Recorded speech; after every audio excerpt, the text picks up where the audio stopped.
ओम नमः सिद्धेभ्यः। मंगलम भगवान वीरो मंगलम गौतमो गणे मंगलम कुंदकुंदाद्यो जैन धर्मोस्तु मंगलम।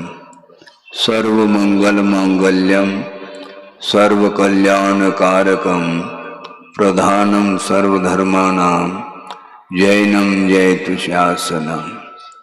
अहिंसा परमो धर्म की महावीर भगवान की प्रातः स्मरणे परम पूजाचार्य गुरुवर श्री विद्यासागर जी मुनि महाराज की।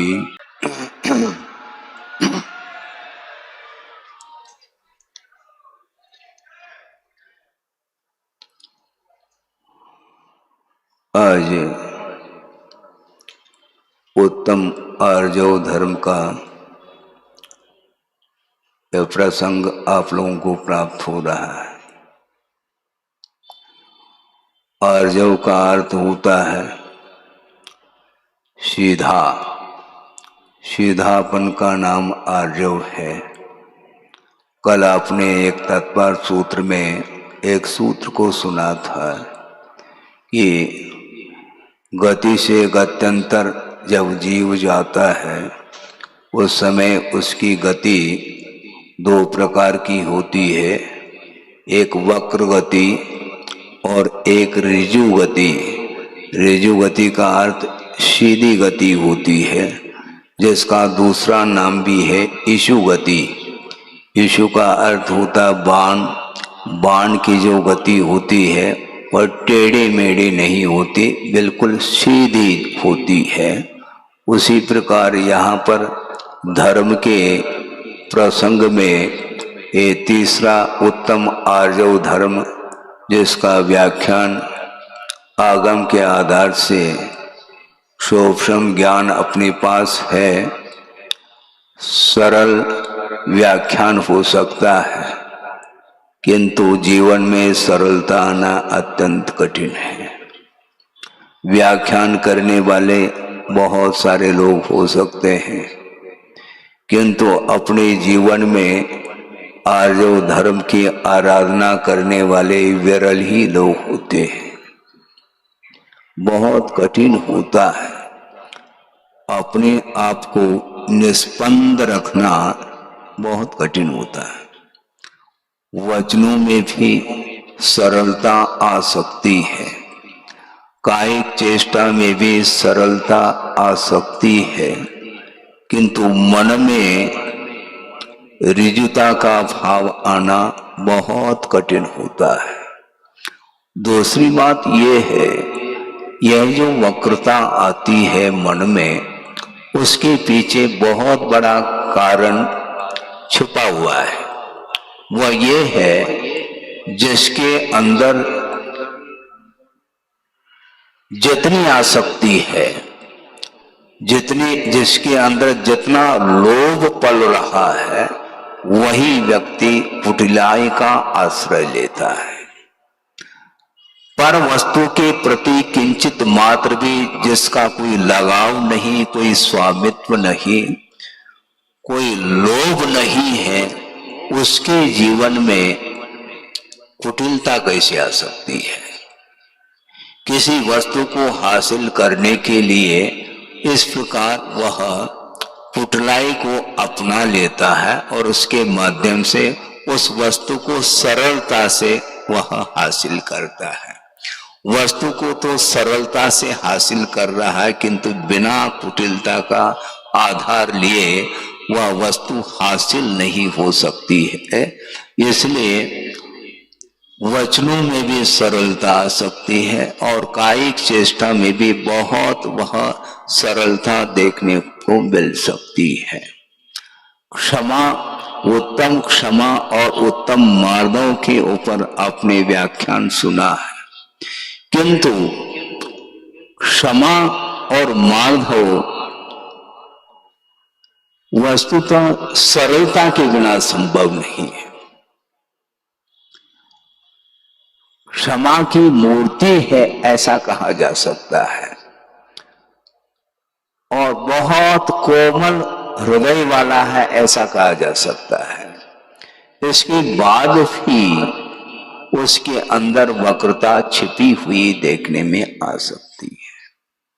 बहुत अपने अंदर जो वेव्स उठते हैं, भाव उत्पन्न होते हैं, उन भावों का परीक्षण करना बहुत कठिन होता है और वो भी दूसरे के मनगत भावों को समझना, पढ़ना अत्यंत कठिन होता है। इसलिए आचार्यों ने कहा है दूसरे के मन में क्या विचार चल रहे हैं इसको पढ़ने की अपेक्षा से अपने भीतर कौन से परिणाम उत्पन्न हो रहे हैं इसका अध्ययन करना अपने लिए आवश्यक है। क्योंकि आचार्यों ने स्पष्ट शब्दों में कहा, स्वयं कुंदकुंद स्वामी ने ही कहा है, आद हिदम का दव्वम, ऐसा कहा, पहला आत्महित कर लेना चाहिए और उसके बाद जम सकई पर हिदमति का दव्वम, यदि दूसरे का हित चाहते हो, हित करना चाहते हो तो जितना शक्य हो उतना ही कर लेना, किंतु अपनी पूरी एनर्जी, पूरी शक्ति लगा करके आत्म कल्याण करने के लिए तत्पर होना चाहिए। प्रदर्शन की बात कल हमने परसों कही थी। वस्तुतः तो संसारी प्राणी प्रदर्शन में उलझा हुआ है और प्रदर्शन को यदि साइड में रखते हैं तो वह सरलता बहुत जल्दी हासिल हो सकती है। निष्पन्द अपने आप को रखना है, शरीर को निष्पन्द रखा जा सकता है और वह व्यक्ति मौन भी धारण करके बैठ सकता है, किंतु मन मौन धारण करके बैठे, मन में अनेक प्रकार की उथल पुथल चलता रहता है, वापू चलता रहता है और लगता है कि प्रतिमा के समान बैठा हुआ है, किंतु मन में जो स्पंदन है वह जब तक चलेगा तब तक वह आर्जव धर्म सामने नहीं आ सकता है।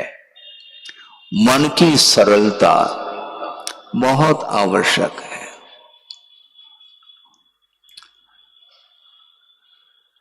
ज्ञान में बहुत चंचलता आती है। ज्ञान को निष्पन्द बनाने की बात कर रहे हैं आगमकार।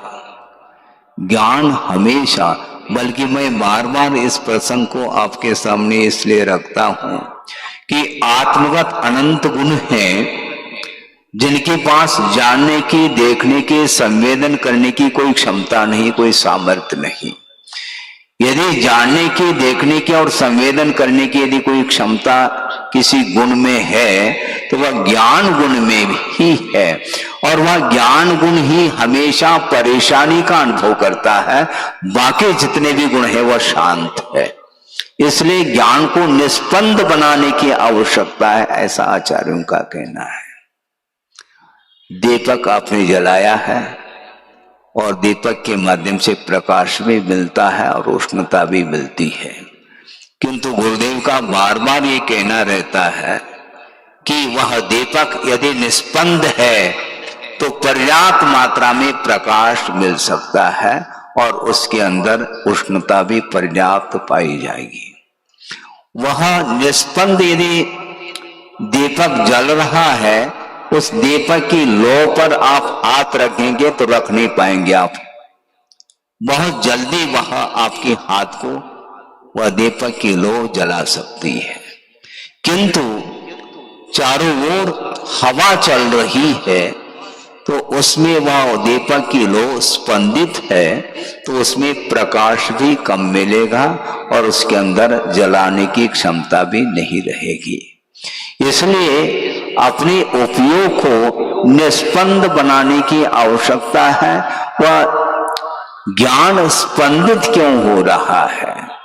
रागान्वित जो ज्ञान है वही निष्पन्द पने का अनुभव नहीं कर सकता, किंतु राग द्वेषादिक भावों से ऊपर उठा हुआ जो वीतराग विज्ञान माना जाता है, उस ज्ञान में ही समस्त कर्मों को दग्ध करने की क्षमता, सामर्थ्य आती है। ज्ञान सबके पास है, किंतु ज्ञान का उपयोग नहीं हो रहा है।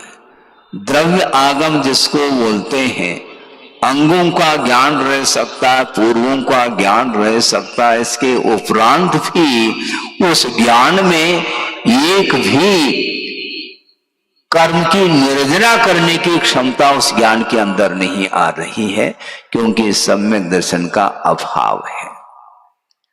11 अंग 9 पूर्व का ज्ञान क्षोभम इतना लंबा चौड़ा हो सकता है, होता है, इसके उपरांत भी एक भी कर्म का संवर वह नहीं कर पा रहा है। आश्रम का निरोध करने की क्षमता उस ज्ञान में संभव नहीं।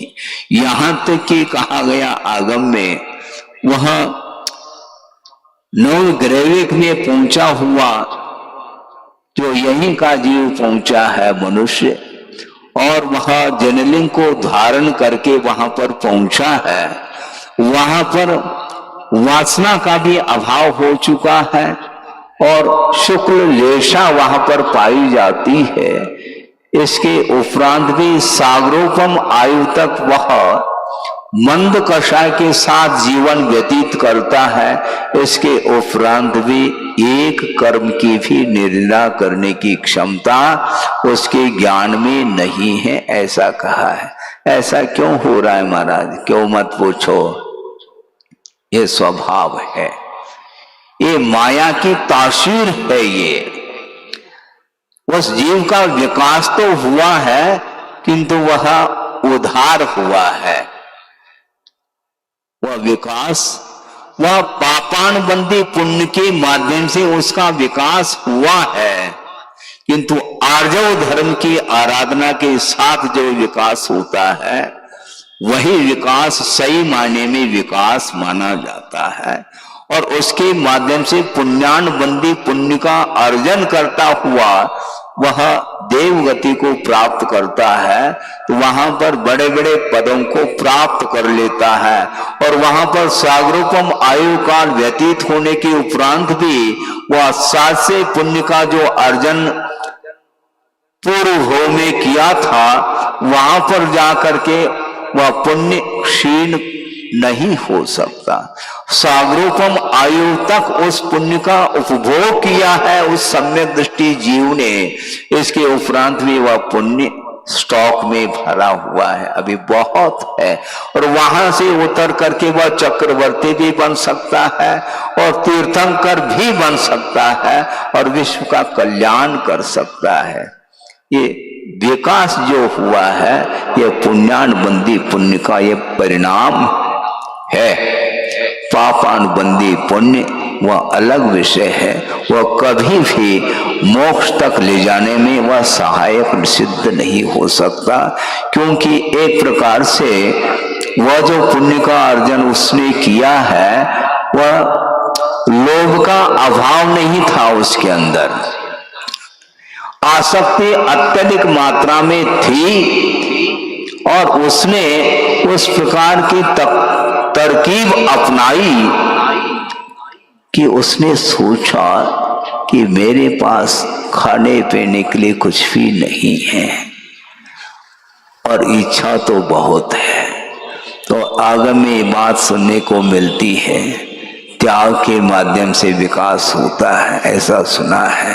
तो वह सोचता है मेरे पास है कितनी संपदा है, इस सब संपदा को हम छोड़ दें और तप को अंगीकार कर लें, उसके माध्यम से हम कहाँ पर पहुंचना है। उसके दृष्टि में मोक्ष नहीं है बंधुओं, ये ध्यान रखो। उसकी दृष्टि में मोक्ष कोई वस्तु ही नहीं है। 7 तत्वों का वह व्याख्यान कर सकता है, किंतु 7 तत्व के ऊपर श्रद्धान वह नहीं कर पाएगा और श्रद्धान के बिना मोक्ष मार्ग चलता ही नहीं है। मोक्ष मार्ग की प्रथम सीढ़ी याविन ज्ञान चरित्रा आप लोग छड़ाला पढ़ते हैं, समय सार बाद में पढ़ो, कोई बाधा नहीं। छड़ाला की वह पंक्ति भी कम से कम समझ में आ जाए। चारित्र तब आ सकता है जब आस्था की किरण फूटे। बिना आस्था के जो आचरण है, उस आचरण का कोई भी परिणाम नहीं निकल सकता, क्योंकि संसारी प्राणी बहुत कुछ साधना कर सकता है, कर लेता है, किंतु उसके अंदर सरलता नहीं आती। क्यों? लोभ विद्यमान है। जिसके अंदर लोभ विद्यमान है और अत्यासक्ति है, आशा बहुत लंबी चौड़ी है उसके अंदर, तो ऐसी स्थिति में उसके भीतर आर्जव धर्म कहां से आ सकता है? आर्जव धर्म की आराधना करने के लिए बहुत समीचीन धर्म की आराधना करो, ओसई ओसई नहीं। आप समझ रहे हैं? ओसई ओसई का अर्थ क्या होता है? ऊपर ही ऊपर आराधना चलती है, भीतर से आराधना होनी चाहिए। और भीतर से आराधना का अर्थ इतना ही अर्थ निकलता है कि इस तप के माध्यम से, इस आराधना के माध्यम से मुझे और कुछ भी प्राप्त नहीं करना।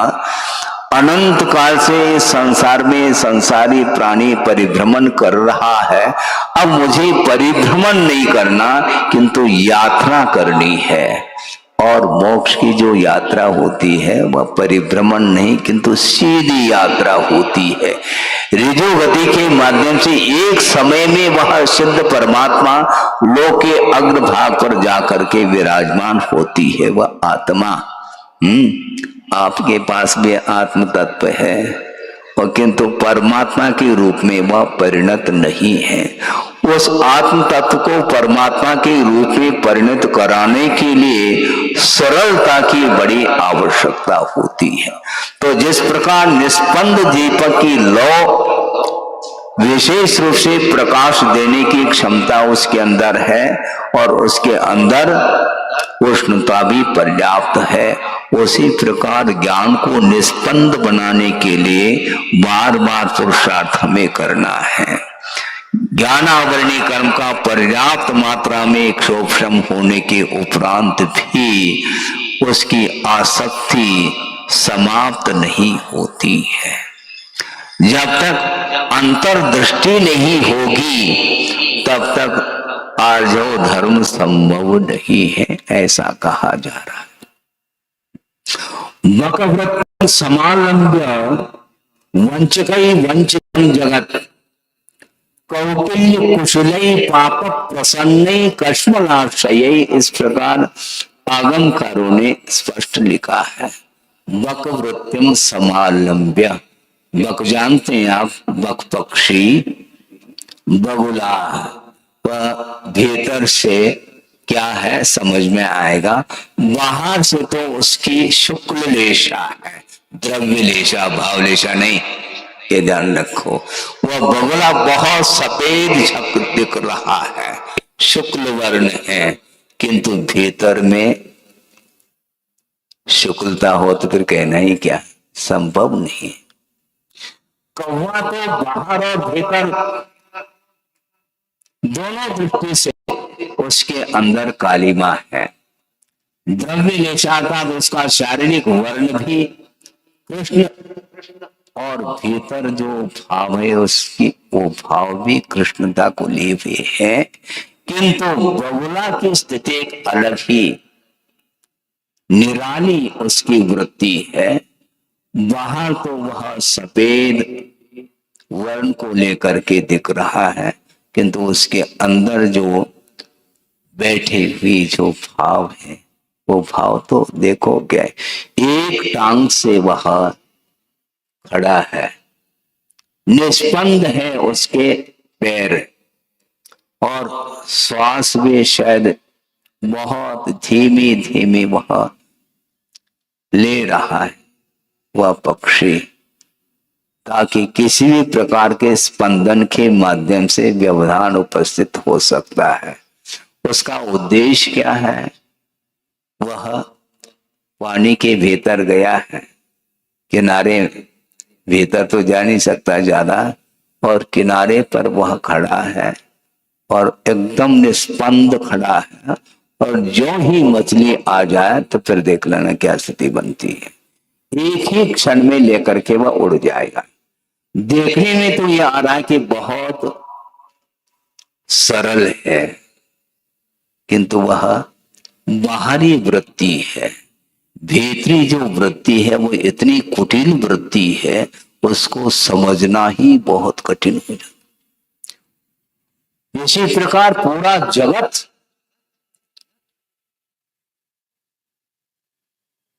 ठगा गया है इसके द्वारा। कौटिल्य कुशलई, जो कुटिलता में कुशल है उसके द्वारा पूरा तीन लोक ही ठगा गया है, ध्यान रखो। इसलिए आचार्य कहते हैं संसार में रहो, जगत में रहो, किंतु जगत रहो, ऐसा कहा। जगत का अर्थ क्या होता है? संसार होता है, किंतु जगत रहो यानी सावधान रहो, कभी भी तुम ठग सकोगे। हाँ, कौटिल्य कुशली, कुटिलता में भी कुशलता है, सरलता में कुशलता। सुन रहे हैं आप?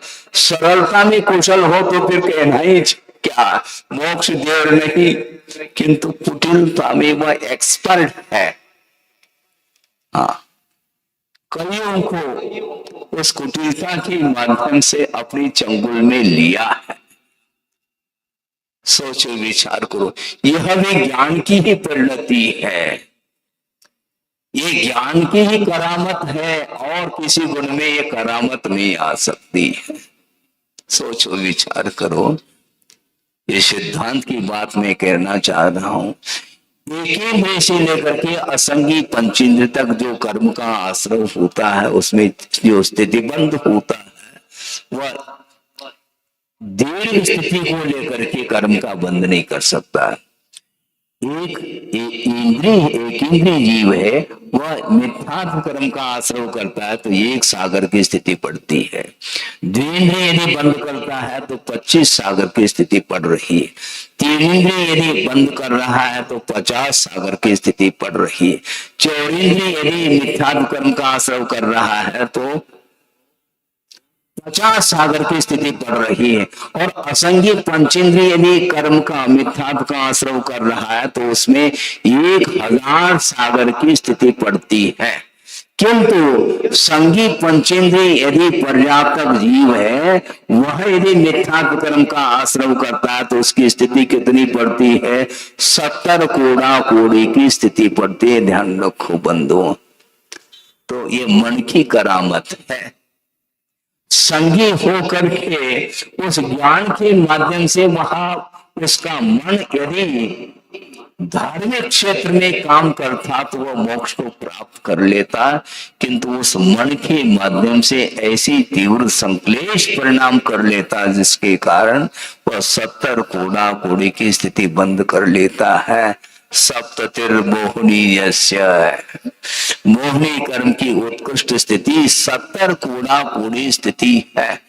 सागर है, ये ध्यान रखो, जबलपुर नहीं।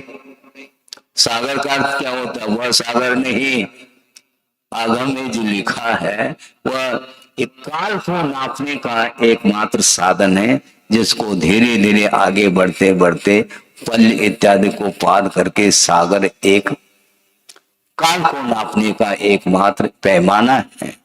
तो इस प्रकार 70 कोड़ा कोड़ी स्थिति को लेकर के बंद कर रहा है, एक क्षण एक समय में कर रहा है। सुनो, विचार करो, समय का अर्थ काल की इकाई है। उस समय के अब टुकड़े नहीं हो सकते हैं। एक जो आंख की जो पलक है उसको एक बार झपकने में जो समय लगता है उसमें असंख्यात समय गुजर गए होते हैं, ध्यान रखो।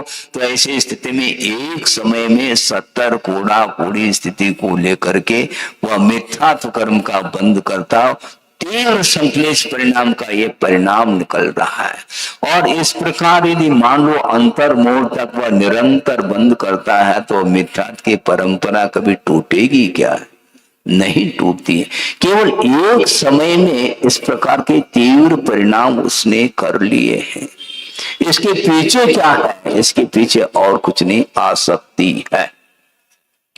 बिना आसक्ति के ये संभव नहीं। आपने उदाहरण पढ़ा होगा कि द्रव्य हिंसा ना के बराबर है, किंतु भाव हिंसा की चरम सीमा है। ऐसे भी हो सकती है कि हाँ बिल्कुल हो सकता है। तंदुल मच्छ को याद करो थोड़ा सा। स्वयंभू रमन जो समुद्र है उसमें राघव मच्छ और कंदुल मच्छ ये रहते हैं वहां पर। राघव मच्छ के बारे में बहुत, उसकी काया के बारे में भी वर्णन किया है। 1000 योजन प्रमाण लंबाई है उसके शरीर की लंबाई, और 500 योजन चौड़ाई है, और 250 योजन उसकी मोटाई है। इस प्रकार एक विशाल काय वाला वह राघव मच्छ है, और उसके कान में एक तंदुल मच्छ बैठा है। तंदुल का कोई अक्षत नहीं लेना, किंतु वह राघव मच्छ की तुलना में उसकी जो शरीर की अवगाना है वह बहुत छोटी अवगाना है, और उसके कान में रह करके वह विचार कर रहा है। क्योंकि वो भी संज्ञेय, ध्यान रखो वह क्या विचार करता है। क्योंकि राघव मच्छ जो है ना वह स्वयंभू रमन समुद्र के बीच में वह गहरी निद्रा में है, और मुख फाड़ करके वह नींद ले रहा है मच्छ। और तंदुल मच्छ सोच रहा है ये राघव मच्छ पागल है, ये मूर्ख है, इसको बुद्धि नहीं। मैं इसके स्थान पर होता तो एक भी मछली को नहीं छोड़ता, क्योंकि वो मुख फाड़ करके नींद ले रहा है और ये प्राणी का पतन हो रहा है। इसलिए मन की विचित्रता को देखो। वह बक पक्षी जो है ना वह बिल्कुल एक टांग पर खड़ा तो है, वह निष्पन्द है, किंतु भीतर उसकी वृत्ति निष्पन्द नहीं, निरंतर इसी सुराख में है। उसके अंदर जो है ना भाव निकृष्ट भाव है, आपको दिखाई दे रहा है वह बहुत सरल है, किंतु बाहर से वह सरल दिखने में आ रहा है, भीतर उसकी कुटिलाई किसी को देखने में नहीं आ सकती है। इसलिए एक उसको क्या बोलते हैं आप लोग, कहावत समझ लो, हिंदी का नहीं है मराठी का है। ऐकावे जनाचे करावे मनाचे, आप सुन रहे हैं। ऐकावे अर्थात सुनना चाहिए। क्या सुनना चाहिए? ऐकावे जनाचे, लोगों की बात मात्र सुन लेनी चाहिए, किंतु करावे मनाचे, अपने मन के अनुरूप ही करना चाहिए। ये कहावत हमने पढ़ी थी और हमने इसके ऊपर बहुत चिंतन किया। ये तो ठीक है, ये लौकिक क्षेत्र में काम में आ रही कहावत, किंतु इसके बाद हमने एक दो लाइन और जोड़ा है, वह हमारे लिए उपयुक्त है। पहले तो ये लौकिक लोकोक्ति है कि ऐकावे जनाचे करावे मनाचे, किंतु हम ये कहना चाहते हैं ऐकावे मनाचे, मन की बात सुन लेनी चाहिए, और करावे जनाचे, जिनेन्द्र भगवान ने जो कहा है उसको उसी को करना चाहिए। हम दुनिया में रहने वाले हम लोग हैं जो लोगों की बातों में आकर के हम अपने जीवन को समाप्त करते हैं। लोगों की बातों में नहीं आना, ये ध्यान रखो। विश्वास करना बहुत कठिन है, क्योंकि संसारी प्राणी विश्वास दिलाता है, किंतु आचार्य कहते हैं विश्वास क्यों दिलाते हो, मत दिलाओ विश्वास, लौट आता व्यवहार से। व्यवहार यदि परिवर्तित है तो विश्वास लौटेगा। आपके ऊपर जो विश्वास था वह समाप्त इसलिए हुआ क्योंकि आपके व्यवहार में परिवर्तन आने के कारण विश्वास समाप्त हो चुका है। और सामने वाला व्यक्ति कहता विश्वास दिलाता है, दिलाते क्यों हो विश्वास? मत दिलाओ विश्वास, लौट आता किससे? व्यवहार से। व्यवहार को सुधारने का हमें प्रयास करना चाहिए, हमें विश्वास दिलाने की कोई आवश्यकता नहीं। हम अपने व्यवहार को सरल बनाएं।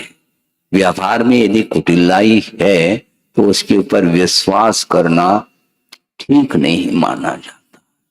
इसलिए वंचकों के द्वारा पूरा जगत ही ठगा गया है। क्योंकि कौटिल्य कुशलई पाप प्रसन्न, जो पाप में प्रसन्न रहता है पाप कार्य करके, वह कौन होता है? वो जो कुटिलता में कुशलता रखता है, उसके अंदर क्या सरलता आ सकती है? क्या वह सरलता का प्रदर्शन कर सकता है कदम कदम पर, किंतु भीतर उसके परिणाम सरलता को लिए हुए नहीं रहते। हमें बहुत गंभीरता से सोचने की आवश्यकता है। एक दिन के लिए आर्जव धर्म नहीं आया, ये ध्यान रखो। प्रतिपल आर्जव धर्म की हमें आराधना करने की आवश्यकता है। आखिर हम चाहते क्या हैं? आप सरल बनकर के ऐसा कौन सा प्रयोजन सिद्ध करना चाहते हो? आचार्य पूछते हैं। यदि आपकी सरलता लोभ को समाप्त करने के लिए है, पाप को समाप्त करने के लिए यदि आर्जव धर्म की आराधना आप कर रहे हैं, तो आपके लिए अंतर मुहूर्त पर्याप्त है, ये ध्यान रखो। उसके माध्यम से वह शुद्ध परमात्मा तत्व का दर्शन हम कर सकते हैं। शुद्ध परमात्मा तत्व का दर्शन करना चाहो तो सरल बनना सीखो, नहीं हो पाता। इसलिए ऐकावे जनाचे करावे मनाचे, ये तो ठीक है, ये लोक नीति है, किंतु हम ये कहना चाहते हैं ऐकावे मनाचे। मन में अनेक प्रकार के परिणाम उत्पन्न हो सकते हैं, होते रहते हैं, किंतु उन परिणामों को केवल सुनो, किंतु मन के अनुरूप करना नहीं। मन से करो, किंतु जिनेंद्र भगवान ने जो कहा है उसको मन से करने का यदि पुरुषार्थ करते हैं तो आचार्य कहते हैं वस्तुतः वही साधक माना जाता है। श्रमण पद को अंगीकार करने के उपरांत भी यदि सरलता नहीं आती है, वह श्रमण पद नहीं माना जा सकता, वह श्रमणाभास माना जाता है, ऐसा आगमकारों ने लिखा है। श्रमण और सामान्य इन दोनों में अंतर है। श्रमण और सामान्य इन दोनों में जमीन आसमान का अंतर इसलिए है क्योंकि एक अभव्य जीव भी जनलिंग को धारण करके वह तप करता है, इसके उपरांत भी उसके अंदर सामान्य नहीं है, यानी श्रमणता नहीं है। ये ताप प्रत्यय जो जुड़ा है ये भाव के अर्थ में जुड़ा हुआ है। वो आदमी तो है किंतु आदमियत नहीं। इसका आदमी अर्थात मनुष्य होते हुए भी उसके अंदर यदि मानवता नहीं है तो वह मनुष्य होकर के भी वह पशु तुल्य माना जाता है। इसलिए आचार्य कहते हैं श्रमण पद को अंगीकार करना पर्याप्त नहीं, सामान्य पद को अंगीकार करने की आवश्यकता है। अनंत बार संभव है इस संसारी प्राणी ने जनलिंग को अंगीकार किया होगा अतीत में, इसके उपरांत भी अनंत काल व्यतीत होने के उपरांत भी अनंत बार जनलिंग को अंगीकार करने के उपरांत भी इसके अंदर सरलता नहीं आई है, इसलिए संसार में परिभ्रमण वह कर रहा है। केवल आपके लिए नहीं कहा जा रहा, मैं भी उसमें शामिल हूं, ये ध्यान रखो। क्यों? प्रत्येक व्यक्ति का इतिहास देखेंगे, पाप में ही इतिहास देखने को मिलता है। हमें अब पाप नहीं करना, बहुत हो गया, बहुत हमने दूसरों को ठगा, दूसरों के छल के माध्यम से दूसरे को अपने चंगुल में लेने का प्रयास किया, दूसरे के ऊपर अधिकार जमाने का जो भाव जिसके अंदर आता है वही कुटिलाई को अपनाता, ये ध्यान रखो। इसलिए गुरुदेव ने कहा था मोक्ष मार्ग जटिल तो है, क्या सुना? मोक्ष मार्ग जटिल तो है किंतु कुटिल नहीं है। मोक्ष मार्ग में कुटिलाई संभव नहीं है, ध्यान रखो। यदि मोक्ष मार्ग में कुटिलाई आ गई तो वो मोक्ष मार्ग ही नहीं माना जाएगा, वो मोह मार्ग माना जाएगा, ये ध्यान रखो। हमें मोह मार्ग पर नहीं चलना, मोक्ष पथ पर चलना है। और मोक्ष पथ पर चलने के लिए बहुत सरल और भीतर और बाहर दोनों तरह से सरलता की आवश्यकता है। प्रति समय अपने परिणामों को टटोलने का प्रयास करो। अपने मन का परीक्षण आप स्वयं करिएगा कि दिन भर में ऐसे कौन कौन से परिणाम होते हैं, कौन कौन से निमित्त से किस प्रकार के परिणाम होते हैं, और उन परिणामों में सरलता कहाँ तक रह सकती है और कहाँ तक कुटिलता का व्यवहार। संकोच है क्या? उसको संकोच नहीं, जो भीतर भाव है वो व्यक्त कर रहा है। और मान लो आपको यदि भूख लगी है तो आप नहीं बोलेंगे, क्योंकि लोग क्या कहेंगे, ये भूत बैठा है, क्योंकि हम सब भी कहलाते हैं। और बहाने करके, किसी भी बहाने से, किसी भी निमित्त को लेकर के वो बाहर चला जाएगा और खा पी करके पुनः सभा में बैठ जाएगा। इसको बोलते हैं कुटिलाई। इसमें वक्रता है। और उसको उसके अंदर किसने सिखाया? किसी ने सिखाया नहीं, क्योंकि वह यथाजात, उसी को यथाजात जैसा उत्पन्न हुआ है उसी प्रकार उसकी प्रवृत्ति, जब तक वह बड़ा नहीं होता तब तक उसके अंदर सरलता रहती है। और जो धीरे धीरे यदि मान लो वह बड़ा हो जाता है, फिर देख लो फिर उसके अंदर कैसी कुटिलता आती है, और वह कुटिलता में कुशल होता चला जाता है। इसको बोलते हैं द्रव्य क्षेत्रादि के निमित्त को लेकर के कर्म अपना फल देता ही रहता है। इसलिए अपने को सरल बनना चाहिए, कुटिलता को छोड़ो, क्योंकि जिसके अंदर लोभ पलता है वही व्यक्ति सरल नहीं बन सकता। क्योंकि सरलता से सीधा सीधा यदि हम मांगेंगे, कौन देने वाला है? कुटिलाई अपनाएंगे तो अपने आप ही वह वस्तु हासिल होगी। इस प्रकार उसके अंदर परिणाम रहते हैं। इन परिणामों को हमें समय रहते वक्र परिणामों को समाप्त करके अपने परिणामों को सरल बनाने का पुरुषार्थ करना चाहिए। एक प्रसंग आपके सामने और दे रहा हूं कि आदमी के अंदर छल कपट की जो वृत्ति है वह पशु से भी अधिक है, ऐसा किसी लेखक ने कहा है। क्या कहा? आदमी के अंदर जो छल कपट की वृत्ति है वह पशु से भी अत्यधिक मात्रा में होती है। एक उदाहरण है आपके सामने, आप ध्यान से सुनेंगे। एक व्यक्ति है, वह किसी निमित्त को लेकर के जा रहा है और बीच में जंगल, और वह जा रहा अकेला एकाकी है और जाना है। और इस ध्यान से सुनेंगे, छोटा सा उदाहरण है, ये आपको दिखाई पड़ सकता है। और वह जा रहा है, इस बीच में ही एक शेर दिखाई पड़ रहा है, तो वह आदमी भयभीत हो जाता है, तत्काल वहां पेड़ पर चढ़ जाता है। किंतु वहां क्या दिखाई पड़ा? वहां पर पेड़ पर एक रीछ बैठा हुआ। सुन रहे हैं आप? सामने से शेर आ रहा है। शेर के भय के कारण वह पेड़ पर चढ़ गया और वहां पर एक रीछ बैठा हुआ है। वो सोचता, और ये कितना तीव्र कर्म का, पाप कर्म का उदय है। शेर से बचने के लिए मैं पेड़ पर चढ़ा, किंतु यहाँ पर भी एक भयानक रीछ बैठा है और भयभीत हो रहा है। किंतु एक सेकंड नहीं लगा, उसका भय दूर हुआ। क्यों? क्योंकि रीछ भी भयभीत है शेर से। वह रीछ भी विपत्ति में है,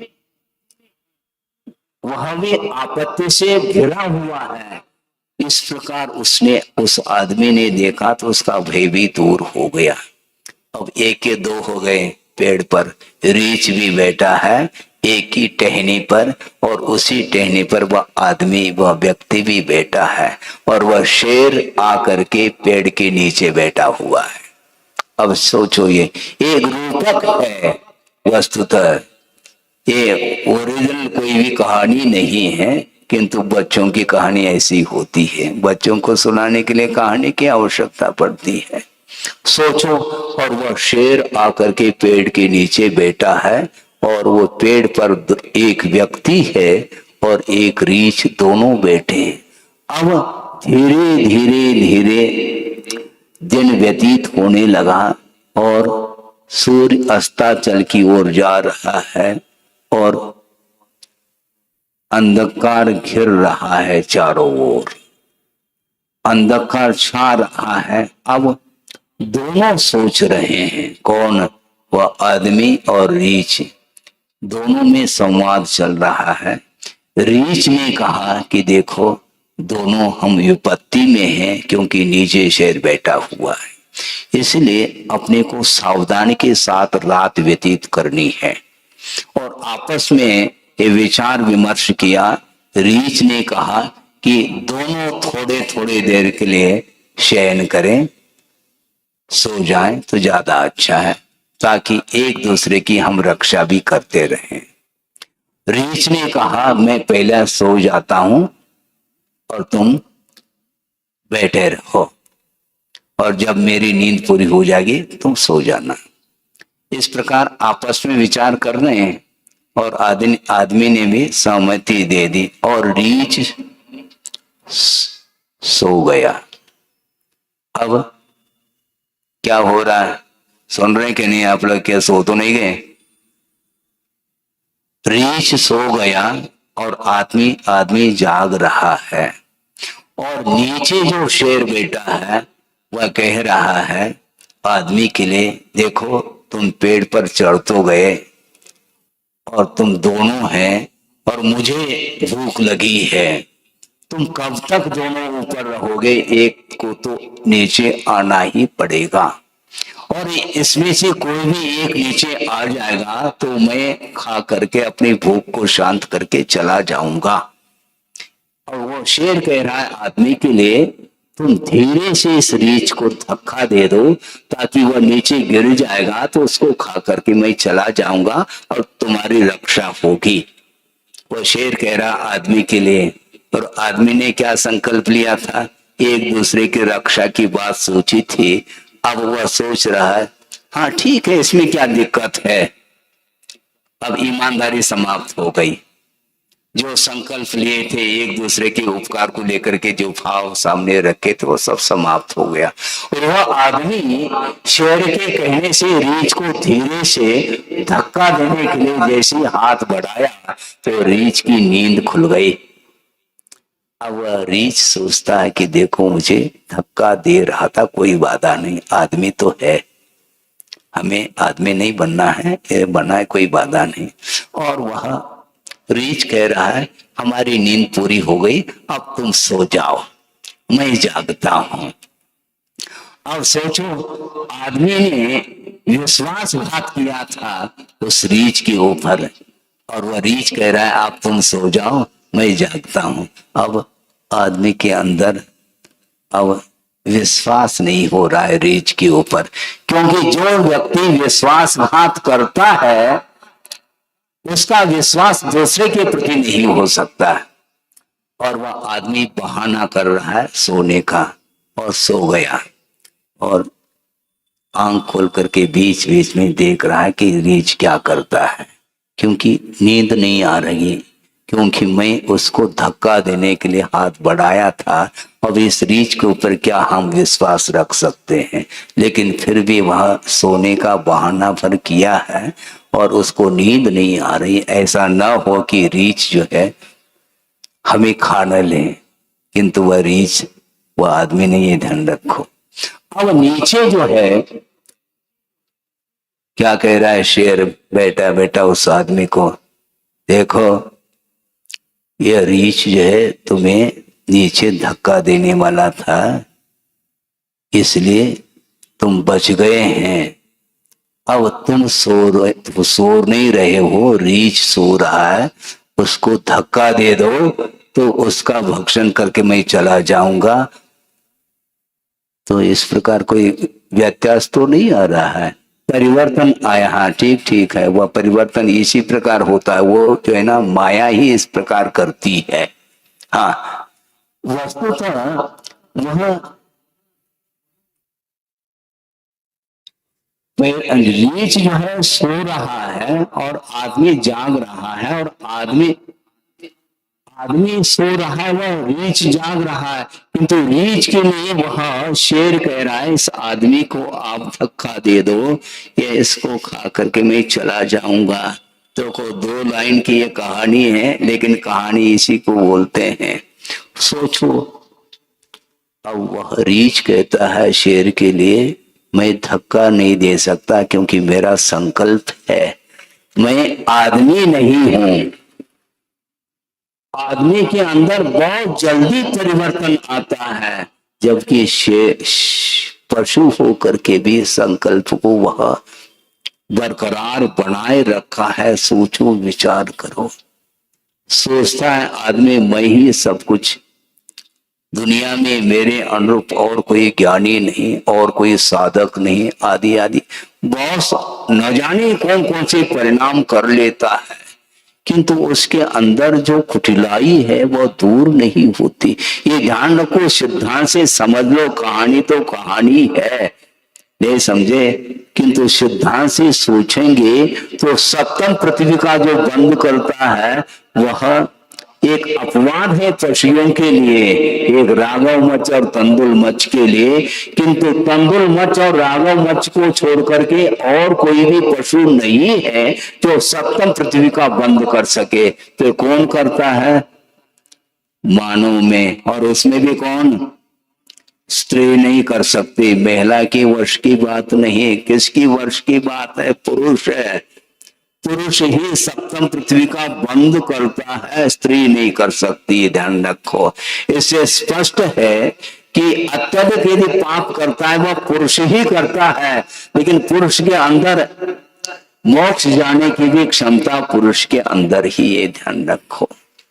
पाप के माध्यम से वह पाताल को छू जाता है और पवित्र भाव कर लेता है, तो मोक्ष उसके लिए ही संभव है और किसी के लिए संभव नहीं। सोचो, विचार करो, संकल्प क्या लेता है आदमी, और एक क्षण के लिए वह तोड़ देता है। पशु होने के उपरांत भी वह दूसरे के ऊपर हाथ नहीं उठा रहा है। उसके अंदर सोचो, एक रूपक बना करके कथाकार ने ये कथा लिखी होगी, ये ठीक है, किंतु यह भीतर जो परिणाम है कैसे विचित्र परिणाम होते हैं। अपने रक्षा के लिए वह दूसरे के ऊपर हाथ उठाता है, जबकि विश्व की रक्षा की बात करनी चाहिए। परोपकार की भाव रखने वाला व्यक्ति है, वह अपनी आत्मा का कल्याण कर सकता है। दूसरे के ऊपर उपकार करो। आचार्य महाराज बार बार कहते हैं, दूसरे के लिए रोना ये आर्ध्यान है। समझ रहे हैं आप? स्वयं के लिए रोना ये आर्ध्यान, और दूसरे के लिए रोना ये धर्मज्ञान कहा है। हम स्वयं के लिए तो रोते फिरते हैं, भगवान के सामने भी हाथ जोड़ करके रोते हैं, लेकिन भगवान देखते नहीं आपकी तरफ। क्यों? देखने से होने वाला क्या है? क्योंकि जिसने जो कृत्य किया है उसका परिणाम उसको भोगना पड़ेगा। तुम हाथ क्यों जोड़ते हो भगवान के सामने? अभी हाथ जोड़ने का भाव जागृत हो रहा है, किंतु पहले क्या किया था? पहला हाथ नहीं जोड़ा था, दूसरे के ऊपर हाथ दिखाया था, इसलिए कर्म का बंध हुआ है। जब उदय सामने आता है तो भगवान के सामने हाथ जोड़ता है। ऐसे जोड़ने से कुछ होने वाला नहीं है। वस्तुतः हम अपने परिणामों को सुधारने का पुरुषार्थ करना चाहिए। बहुत कठिन है। कठिन इसलिए है क्योंकि अनंतकालीन जो संस्कार है वह संस्कार हमारे समाप्त नहीं हो रहे।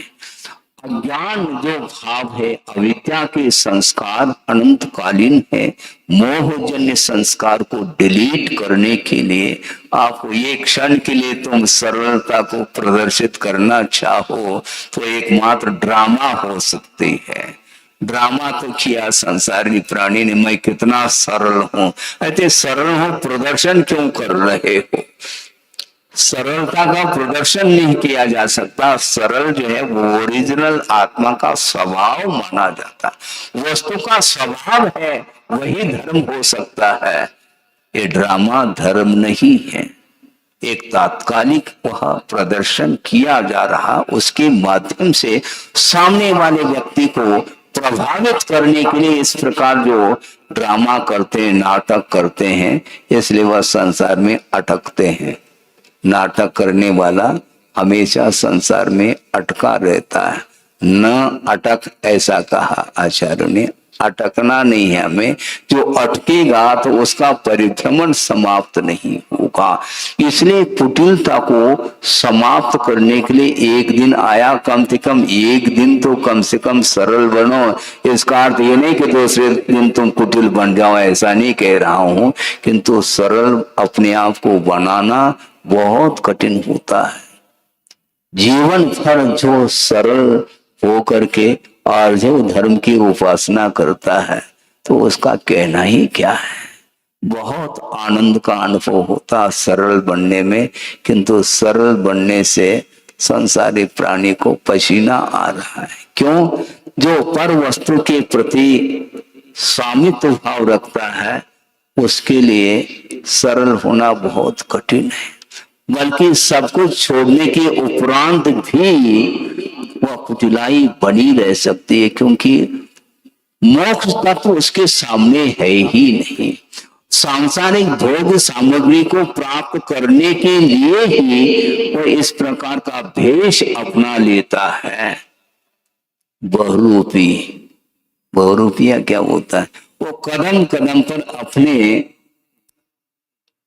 रूप को बदलता चला जाता है और सामने वाले व्यक्ति को आकर्षित करता ही चला जाता। हमें आकर्षित नहीं करना, न दूसरे को आकर्षित करना, न दूसरे से आकर्षित होना, किंतु परमात्म तत्व को प्राप्त करने के लिए आगम के आधार से इन मायाचार्य को समाप्त करने के लिए ही हमें कटिबद्ध होना है। ज्यादा कहने में कोई सार नहीं है, क्योंकि ज्यादा कहने से क्या है? ज्यादा कहने से ज्यादा विद्वान होता है, ऐसा तो कुछ है नहीं। विद्वत्ता तो सरलता में है। विद्वत्ता सरलता में है। व्याख्यान देने में विद्वत्ता नहीं, किंतु व्याख्यान देते देते अनंत काल व्यतीत हुए हैं, अभी भी सरलता अपने जीवन में यदि नहीं आई है तो उस व्याख्यान से क्या प्रयोजन सिद्ध होने वाला?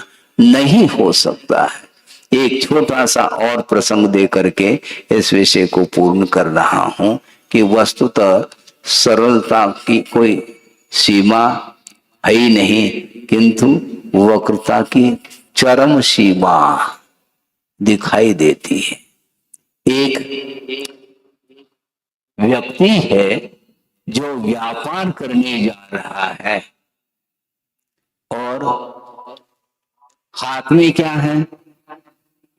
वह पैदल जा रहा है, वाहन के माध्यम से वह यात्रा नहीं कर रहा है। व्यापार करने हेतु जा रहा है, किंतु पैदल जा रहा है और हाथ में क्या है? क्या है? हाथ में एक बांस लेकर के जा रहा है। बांस जानते हैं आप? जानते कि नहीं? बांस जो ठोस नहीं होता है, उसके अंदर पोल रहता है। तो उसने सोचा, व्यापारी ने बांस में सोना रख लिया उस पोल में और वह जा रहा है। और जा रहा है कि एक व्यक्ति ने देख लिया कि इसने इस बांस में कुछ रखा है, माल होना चाहिए। हाँ, देख लिया उसने। अब ये जा रहा है, कोई व्यक्ति दिखाई नहीं दे रहा था, अकेला जा रहा। इतने में जाते जाते जाते बीच में क्या होता है, भूख लगाती है और वह व्यापारी बांस को बाजे में रख लेता है और भोजन करना प्रारंभ करता है। और इतने में वो दूर से व्यक्ति आ रहा था, उसके अंदर कुटिलाई क्या है उसको देखना है। वो आ रहा है और आ रहा है, उसने सोचा अब अच्छे तरीके से इसको लेना है, अब क्या करें, बिना छल के तो संभव नहीं। और उसने सोचा वो आ रहा है, आ रहा है, और आते ही उस व्यापारी ने कहा कि भोजन तो कर लो, मैं भोजन कर रहा हूं। हाँ, भोजन तो मैं बाद में करूंगा। और वापस चला गया। वो क्यों चला गया, अब सोचो क्या। वापस जा करके एक पेड़ के पास था वो व्यक्ति, और जा करके वहां पर और वापस आ गया।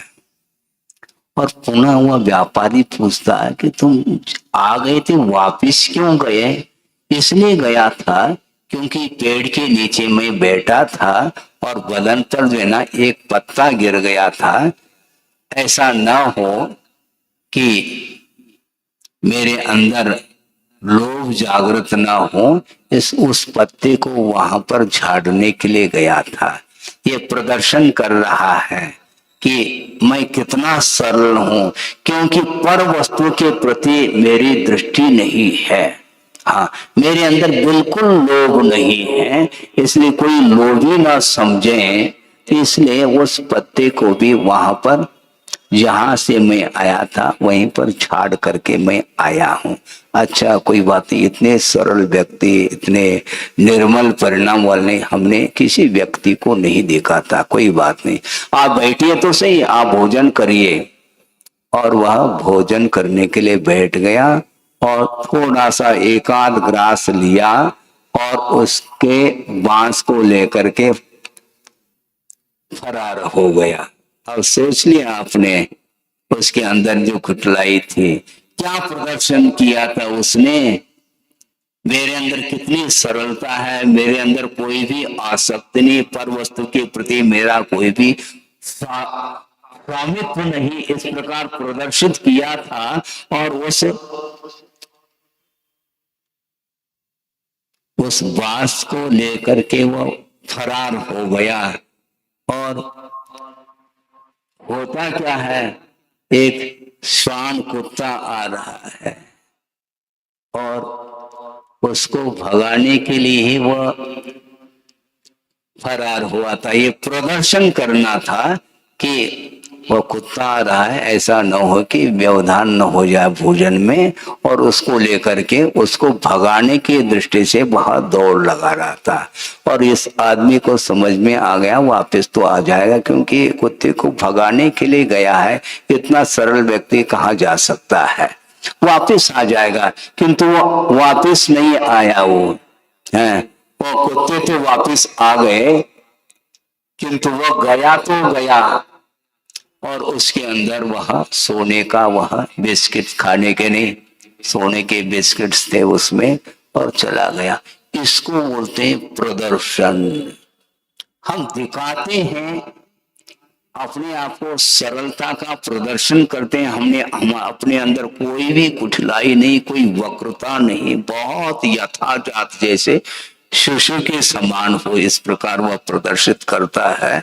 किंतु अपने अंदर जो भाव भीतर भरे हुए हैं, वो ये प्रदर्शन के लिए भी उसके अंदर, हमने कहा था ना, लोभ के बिना इस प्रकार कुटिलता संभव नहीं है। जिसके अंदर लोभ नहीं, किसी वस्तु के प्रति कोई आसक्ति नहीं है, वह व्यक्ति किस प्रकार वक्रता का व्यवहार कैसा कर सकता है, नहीं कर सकता। इस प्रकार के बहुत सारे प्रसंग आप पढ़ सकते हैं, सुन सकते हैं। सार इतना ही है कि वस्तुतः पर वस्तु के प्रति आकर्षण होने के कारण ही इस प्रकार के क्रोधादि कषायों का वह आधार लेकर के अपने प्रयोजन को शुद्ध करता रहता, संसारी प्राप्त प्राणी। इसलिए आचार्यों ने कहा है कि वस्तुतः संसार के स्वरूप के बारे में समझने की आवश्यकता है, उसके बिना हमारी रक्षा नहीं हो सकती।